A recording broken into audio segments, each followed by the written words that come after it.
Hi there, good to have you with us. Welcome to another verse of the week where we are taking verses from Scripture, seeking to commit them to memory as best we can, so that actually through the week we can come back to them, giving us a foundation for our week to help us focus on God's truth, which will feed our souls and help us to stand strong in our faith. And so this week we're going to look at John chapter 2, verse 7. John chapter 2, verse 7, which is a nice short verse, and it says, His disciples remembered that it is written, Zeal for your house will consume me. Now, this verse is written in the context of Jesus clearing the temple in John chapter 2. And so Jesus has come in to Jerusalem and he's gone into the temple and he's seen all of this stuff happening in the temple, which really isn't what the temple was made for. People came to the temple to get right with God, to offer sacrifices, but the religious leaders and people of the day had turned it into a place where they could make money out of people coming to worship.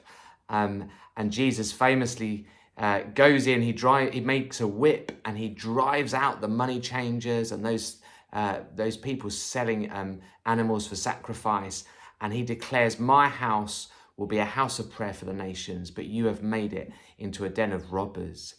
And it's at that moment that his disciples remember something that's written in the Old Testament that they now link to the Messiah, that zeal for your house, God's house, will consume him. And I just find that verse very provoking. It asks the question of all of us, really. What are we zealous for? What consumes our life?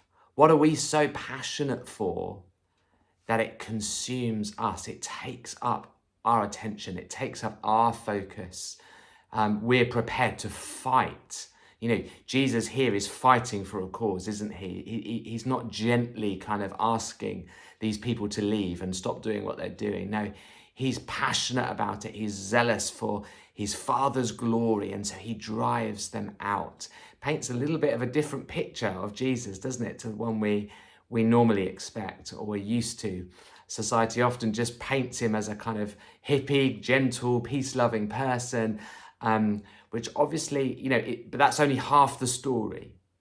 When you read the gospel, you realize that Jesus was a great guy, said some remarkable things, wise teachings, but also he was not safe to be around. You never quite knew what he was going to say or what he was going to do. He was in some ways dangerous because that's how the authorities saw him, a dangerous guy.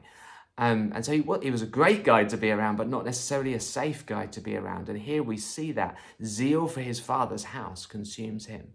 And I just wonder, as we seek to commit this verse to memory this week, turn it into a prayer. Lord, that you would make me more zealous for your house. Lord, that you would make me more zealous for the things of God. Because the truth is, the reason often many people wander away is because their passion becomes greater and greater for other things, for things that are not of God. And the reason sometimes we fall and we stumble is because actually our passion for other things consumes us over and above our passion for God and his house. So I want to ask that question this week. What are you really zealous for? What are you passionate for in life? What consumes your life? Is it your house? Is it your kingdom? Or is it his house and his glory? Let's take this verse, let's turn it into a prayer and ask God to help us become more zealous for his house and the things of God. And have a good week, and we'll see you again soon.